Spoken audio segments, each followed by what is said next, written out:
En France, on appelle ça un fait divers. C'est l'histoire d'un jeune garçon, il a 16 ou 17 ans, mais on dit de lui qu'il est beaucoup plus mûr que les autres élèves. Et de sa professeure de français, elle a 32 ans, ses élèves l'adorent, c'est ce qu'on appelle un bon prof. Ils tombent amoureux l'un de l'autre. Vous vous dites tous, on sait, on connaît la suite, ils imposent leur amour, se marient et lui devient président de la République.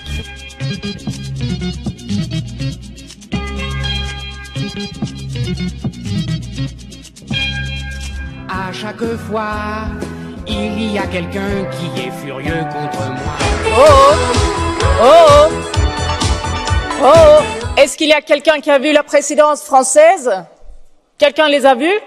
Bah, ils sont pas là. Je traverse la rue, je vous en trouve, ils veulent simplement des gens qui sont prêts à travailler, avec les contraintes du métier. Emmanuel Macron s'est aussi exprimé sur la photo qui fait parler, ce cliché où le chef de l'État est entouré de deux jeunes, l'un récemment sorti de prison pour braquage, l'autre qui fait un doigt d'honneur. Marine Le Pen a dénoncé une image impardonnable. J'aime chaque enfant de la République, quelles que soient ses bêtises, a répondu Emmanuel Macron. Simplement, Madame la Présidente, pendant que notre président de groupe, là aussi, descendait de la tribune, le garde des Sceaux a fait un bras d'honneur. C'est quelque chose d'assez inqualifiable. Encore une fois, nos collègues ont été extrêmement surpris.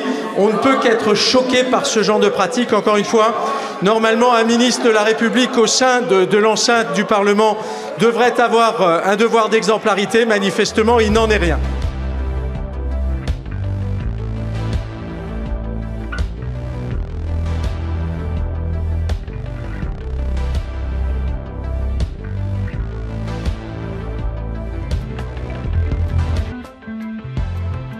Il y a du travail pour faire les travaux, pour reconstruire.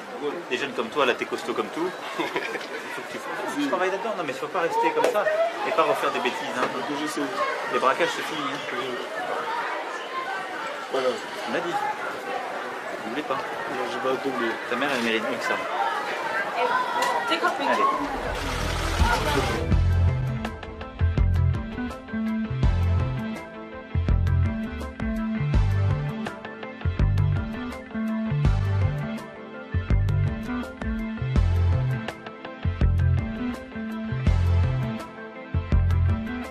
Emmanuel Macron, c'est le président de la France. Et quand on fait un doigt d'honneur au président de la République, quelque part, c'est la France qui est abîmée. Et on a l'impression qu'il y prend un espèce de plaisir narcissique. Et oui, cette image me choque.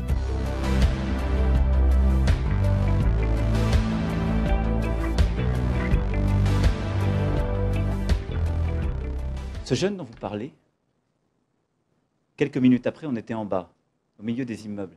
Il y a une dame qui est venue me voir et elle m'a dit « Ma fille est handicapée et voudrait vous embrasser ». Elle était très loin, j'étais déjà très en retard, je ne pouvais pas le faire. Et j'ai pris les deux jeunes, celui qui sortait de prison et celui qui manifestement a fait ce geste, je crois que c'est lui, qui est en CAP. Lui, il fait des études et veut avoir un travail. J'aurais dit « Allez chercher la petite ». Ils ont porté la petite et ils l'ont apportée pour que je l'embrasse. Il faut arrêter de penser que dans notre jeunesse, parce qu'elle est d'une certaine couleur, ou parce qu'elle a un moment fait des bêtises, il n'y a rien à tirer. C'est l'inverse.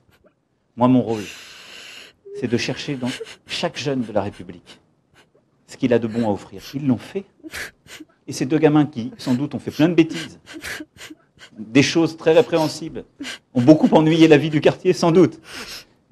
Et ces deux gamins, parce que je leur ai demandé, ils ont été capables de faire ça. Parce que je les ai regardés avec confiance. Parce que je les ai respectés. Ça va Ah, je la connais, ça va Manu? Non, je suis pas ton copain. Non. Désolé, monsieur le président. Voilà, tu es là, dans une cérémonie officielle, tu te comportes comme il faut. Oui. Donc tu peux faire... Je m'appelle Hippolyte le gentil. Je rends service aux grands, aux petits. Mais c'est étrange, à chaque fois, il y a quelqu'un qui est furieux contre moi. Oh oh! Oh oh! Oh! Est-ce qu'il y a quelqu'un qui a vu la présidence française? Quelqu'un les a vus? bah, ils sont pas là. Être première dame de France, c'est vivre dans la peur, c'est trembler chaque jour pour ses proches, s'inquiéter que son mari ne finisse comme John Fitzgerald Kennedy, abattu d'une balle dans la tête sous les yeux de son épouse à Dallas en 1963. Depuis 2017, Brigitte Macron a vu des marionnettes à l'effigie de son mari, incendiées, explosées, pendues. Elle-même a été comparée à Marie-Antoinette pendant la crise des Gilets jaunes. On se souvient par exemple de cette femme qui disait rêver de la voir, je cite, à poil sur un tas de palettes. Tous ses enfants, petits-enfants, sont évidemment protégés par des gardes du corps suite à des courriers de menaces dont l'un disait « On va tous vous crever, les Macron ». En 2021, le président lui-même a été giflé lors d'un bain de foule dans la Drôme. Hello.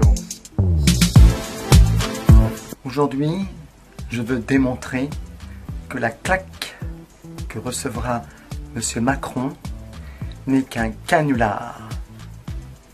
Comme d'ailleurs sa politique, hein, excusez-moi du peu, hein, entre une prof cougar qui a dragué son élève, tous les enseignants la plupart du temps ont été jugés, ont même été déchus de leur métier de prof, et elle poursuit inlassablement sa quête de femme cougar. J'ai rien contre, hein. Mais bon, là, à un moment donné, il faut savoir s'asseoir, se reposer, et puis arrêter d'être lobotisé, n'est-ce pas, hein, vous, peuple? Et je m'adresse à tous les peuples qui traduiront peut-être ou pas mon langage en bas. Donc c'est juste pour dire que moi, j'ai été surpris que ça fasse le buzz et que tout le monde s'intéresse à cette situation cocasse. Une claque qui a été, je dirais, un peu presque arrêtée. Si vous regardez bien. Alors il y en a qui prétendent, ouais, on entend la claque, le bruit de la claque, claque. Moi j'ai exagéré, hein, d'ailleurs vous l'entendrez, je fais exprès d'exagérer, grossir la scène du fake.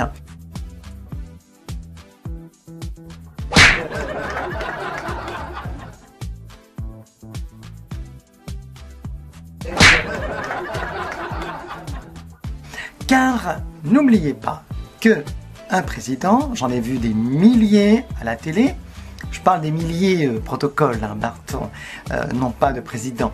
Donc je précise que le monsieur, donc ce monsieur Macron, en fait, il sort de son meeting, hein, il a été content, il a été applaudi, et il y a la bain de foule. Enfin, vous m'excuserez, mais j'ai cru presque compter, je sais pas, un bain de foule où il y a une petite trentaine de personnes. Enfin, moi j'appelle pas ça une foule, hein, oui, j'appelle plutôt ça, quelques pèlerins, Et donc, il y a cette barrière, ils sont tous accoudés, et monsieur le président, s'il suivait le protocole, mais ça a été volontaire puisque tout est maquillé, déguisé, en fait, normalement il aurait dû être de gauche à droite. J'explique. Quand il veut serrer la main, c'est-à-dire qu'en fait, il va passer soit à droite pour ceux qui sont à l'extrémité, voyez-vous, et ceux, ou à gauche, pareillement de l'extrémité. Ce qui veut dire que en faisant toute la file, il ne le fait qu'une fois et il s'en va, comme ont fait tous les présidents avant lui, ou des papes, ou autres. Sauf que là, il va directement au milieu. Incroyable, il va directement au milieu, là où il y a son bourreau.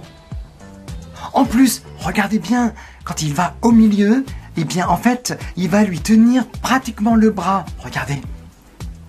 Mais en plus, c'est presque une familiarité, comme s'il connaissait la personne. Incroyable. Quand on connaît pas les personnes, on s'attache pas à les toucher. J'ai jamais même un président touché quelqu'un à un bain de foule. Hein. Allez hop, tiens, t'es mon ami, je te tape. Alors bien sûr, on va me dire, oui, monsieur Macron. Vous connaissez pas monsieur Macron? En fait, il est tellement sympathique, il veut tellement montrer qu'il est sympathique, il touche tout le monde. Oh là là, il touche tout le monde. Oh, presque du harcèlement sexuel. Il est probablement l'un des chefs de l'État français les plus menacés depuis Nicolas Sarkozy. Or, Brigitte Macron tient à être informée de chacune de ces menaces qui visent sa famille par les services de sécurité et elle sait que plusieurs projets d'attaque et d'attentats ont été déjoués, rarement rendus publics. Plusieurs symboles de la Macronie aussi ont été visés, comme le restaurant La Rotonde à Paris, et ce, à plusieurs reprises. Nicolas Sarkozy avait coutume de dire « Les Français sont un peuple éruptif, révolutionnaire. N'oublions jamais qu'ils ont décapité ce bon roi Louis XVI ». J'avais rencontré la Première Dame à nouveau pour Le Point en janvier, en pleine manifestation contre la réforme des retraites. Et elle m'avait reparlé de cette hantise qui ne la quitte jamais, qu'un de ses proches soit attaqué. Et bien ce lundi, son cauchemar est devenu réalité puisque son petit-neveu, Jean-Baptiste Trogneux, qui dirige les chocolateries familiales à Amiens, a été passé à tabac par des manifestants contre la réforme des retraites. Sur fond de vagues, de démissions des maires et élus locaux, lassés d'être pris pour cible, comme le maire emblématique de Saint-Brévin en Loire-Atlantique, peu ou pas du tout soutenu, hélas, par les hautes autorités, eh bien, cela devrait tous nous révolter et nous inquiéter fortement sur l'état très dégradé de notre démocratie. Est-ce que vous voulez me dire que vous prenez moins d'impôts aux Français aujourd'hui? Parce que moi, je peux vous dire, les yeux dans les yeux, que je prends moins d'impôts qu'il y a 5 ans. Ah non, non, vous prenez... Vous payez plus de taxes d'habitation? Là, je paye beaucoup plus de taxes foncières. Vous payez... C'est pas l'État, c'est les collectivités. Non, mais j'ai bien compris. Mais en espèces, oui, mais enfin, vos dotations, elles ont diminué, donc ils sont bien obligés de prendre l'argent. Non, c'est pas vrai ce que vous dites. Ah bah si, c'est vrai. Quand on regarde au niveau du pays, les impôts ont baissé. Non, vous prenez combien? Vous prenez 1080 milliards dans nos poches tous les ans. Monsieur, allez regarder, on va pas faire un débat sur les faits. Il n'y a pas d'efficience. Vous avez vu notre hôpital dans l'état où il est? Mais bien sûr qu'il y a. On avait soi-disant le meilleur système de santé du monde. Vous avez vu où on en est? Mais pourquoi on en est, nous? Vous voyez, on est ici, vous êtes là à l'improviste. Sur les faits. Vous dites beaucoup de bêtises tous les jours, hein? Tous les jours et depuis 5 ans, hein? Mais moi, je vous rassure, hein? Mais moi, vous me battez. J'essaie, monsieur. Un peu de respect, s'il vous plaît, c'est monsieur le président. J'essaie. Oui, non, mais il est respectueux. On n'est pas d'accord, mais il est respectueux. Mais je vous dis sincèrement que ça boucle pas votre truc, ça marche pas. Ah non, mais votre truc, ça marche pas avec moi, hein? Ah bah si. Regardez, les télés nous regardent, mais ça marche pas avec moi. Non, mais vous pouvez enfumer les Français. On est quelques-uns encore éclairés. Par contre, je laisse. Oui, en train d'essayer d'enfumer. Je suis en train d'essayer de travailler d'avancer. Vous essayez pas, vous nous enfumez depuis 5 ans. Non, monsieur. Si, mais vous avez encore 4 ans, c'est bon. Exactement. C'est le jeu, c'est la démocratie, hein, par contre. En France, le bouillonnement des salariés retraités privés d'emploi, de celles et ceux dont la vie est précarisée, voire broyée, provient de plus d'une décennie d'austérité, alors que les grandes entreprises dégagent des profits et que l'évasion fiscale bat des records. Pour que l'Europe les protège, il faut en finir avec ce vieux dogme de la concurrence qui permet dumping social et fiscal, favorise les délocalisations, abaisse les niveaux de rémunération du travail, détruit les services publics. C'est l'Europe solidaire qu'il nous faudrait inventer. Portons pour tous les citoyens européens un acte innovant, celui d'une sécurité sociale du travail combinée avec les formations indispensables garantissant une harmonisation vers le haut des salaires et le droit à un logement pour toutes et tous. En fait, Monsieur le Président de la République, l'heure est sans doute venue de se poser la question de révolutionner la construction européenne avec et pour les peuples. Je vous remercie de votre attention. À chaque fois, il y a quelqu'un qui est furieux contre moi. Monsieur le Président,